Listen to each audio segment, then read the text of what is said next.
Do high-value women exist? And if so, who are they? Now, at this point in time, again, if you've watched this podcast, we have touched on the whole high-value, both high-value men, high-value women. It has become a highly used term, high-value, in the social media space, again, in pop culture. I love that she asked this question because I still, Glenn, have yet to find anybody who can define what high value is. Do you think the fact that everybody's putting a value or a worth on themselves is hurting the relationship game or helping it? Because, when you meet someone, depending on their appearance, you're judging their value right off the bat. So when people set such a high value for themselves, how do you... You mean standards? Standards, but this is... A lot of this goes to before you actually know a person. A lot of this is preempted to just meeting them out somewhere. Got you. Do you know what I mean? Like a guy wearing a Rolex and driving a Ferrari. Is he a high value? He's a douchebag. I'm just kidding. Is he a high value? Is he a high value male? I mean, I feel like that depends on what you're looking for as a woman. Yeah, what somebody deems of value personally. But it's crazy because the man she's asking the question to turns around and the first thing out of his mouth is, value is not subjective. There are parameters to this. Everybody can't just run around saying, I'm of high value, or this is what's valuable to me. And I feel like, no, that's exactly what determines whether or not someone is high value. I guess from a societal standpoint, that's one conversation, right? Because you have norms. I mean, from a man's point of view, I think a woman would be more high value if she didn't sleep with 50,000 people in her life. I think a man is more high value if he has to sleep with 50,000 people in his life too. Yeah, maybe, but that's a determining factor for men. They don't want, necessarily someone who's... Do you think every man cares about that? It depends what they want out of it. For their wife, yeah, I think they care.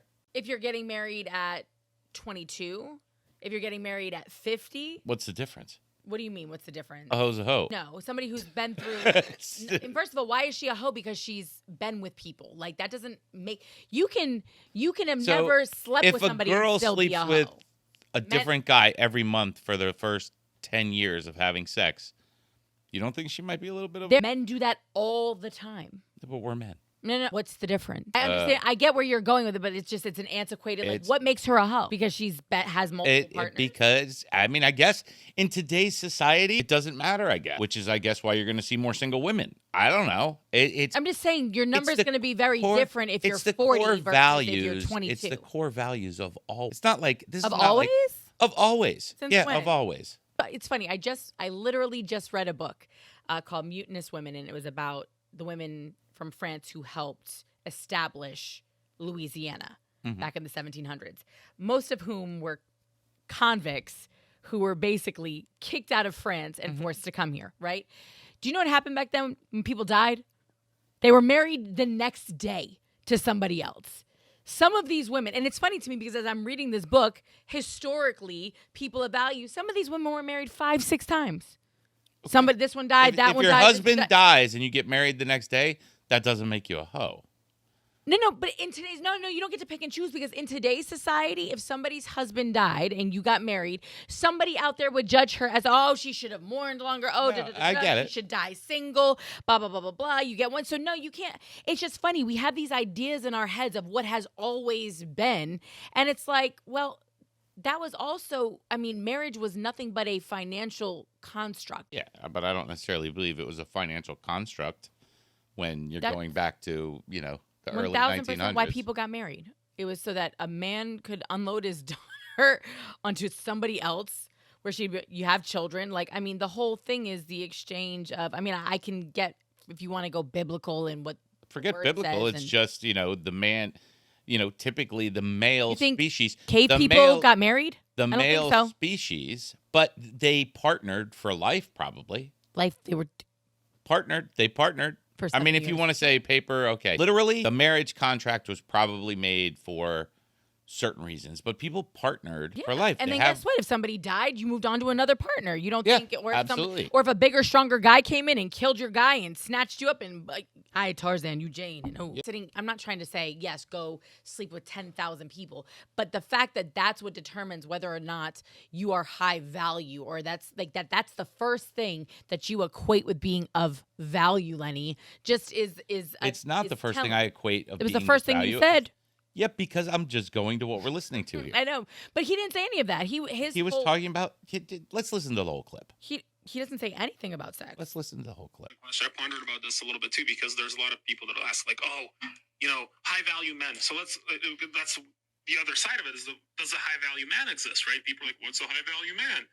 Well, that's an easy question to answer. It's just a high value man. First of all, who measures value? Like, we have to have an objective standard. We can't be delusional and be like, everybody likes different things. Well, if this girl's into this kink, then she's a high value woman. It's like, is she high value because you're into crapping in her mouth and she takes it? That makes her high value? That's absolutely crazy. I thought he was talking about men. Doesn't make a person high value. It makes them a sexual object. I can buy a sexual object, and if I can buy it, it's not going to be a lot of value in the marketplace because there's a lot of dudes that can buy it. So who determines value? That's an interesting question. And the answer is it's the market that determines the value. Like, for people who don't know what that means, it's like, buy my house for $1 billion. It's like, but this house sucks. Yeah, but I determine my own value. It's $1 billion. How many people buy that house? 0 people. Who determines the value of a house? The market. What does that mean? It's the willing number of buyers that are going to pay the maximum price, and the highest bidder usually wins. So the value has to be determined by the highest bidder. That's how things work in life, right? So a high value woman would be a woman that is sought after by the highest bidder, the highest bidding man. Now, this is a really interesting question, because this is I actually had a really interesting discussion with a friend of mine about this. Like, what does it mean to bid on a woman? See, this is where women get confused, right? Because women are like, oh, a lot of guys want to sleep with me and they DM me, so I'm a high value woman. But that's a misnomer in the value marketplace, and there's a really easy answer for that, right? Like, here's a question for you guys: how many people in the world today can go pay cash and buy a Ferrari? Is that a lot or a little? It's a little. How many people can save up for a little bit and rent a Ferrari for their wedding or their graduation? Quite a lot of people, right? So women are like, oh, these dudes are hitting me, I'm high value. It's like, no, you're a rental car. A lot of guys can save up and rent a nice car for a day. You're not high value. So a high value cannot be a rental car. A high value has to be an owner car. So a high value woman, by the definition of the market, is just, what is the highest status or the highest value or most desired, because that's how men's values marketed, what is the highest value man that is willing to give you what? A ring. There it is. Yeah. It's the highest value man that's willing to give you a ring. So if you can get dudes that want to hump you, but they don't want to give you a ring, you're not high value. And that's the answer. Do high value women exist? Yes, because I'm married for 10 years with 4 kids, and I know a lot of other dudes that are doing pretty darn well that are married to these women. But what makes your wife high value? He didn't answer the question. No, he didn't, but he gave you a baseline, because it goes back to what you were saying before. Who determines the value? Who determines the value? And he's basically saying that just because like getting proposed to makes you high value, because you now have found, let's just go, you could run this through the socioeconomic ranks. Okay, in the trailer park, the guy with the cleanest wife beater is clearly the highest value target in the trailer park. So he finds the highest value target here. You talk about billionaires. What do billionaires look for in a... models. But what makes her high value? What makes her high value? She's pretty. She's slim. To him, yes. But that's what I'm saying. So A, it's subjective. B, you did not answer the question of what makes sure somebody you wanted to marry and not just hump. What was it? Like, that was the question.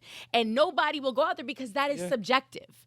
That therein lies... I think it boils down to the values that you believe in, and I think you really have to know a person to know their value. Yeah, but so to sit out here and say that being engaged automatically makes you high value and not being engaged makes you not is absolute bullshit. Like, it's the silliest I've ever heard on the planet. No. That he's not necessarily saying that. Can be saying that just because you're a hot girl that everybody wants a bang does not necessarily make you high value. I get that. But can I tell you something though? You know what makes them not high value is the fact that they think that's what makes them high value.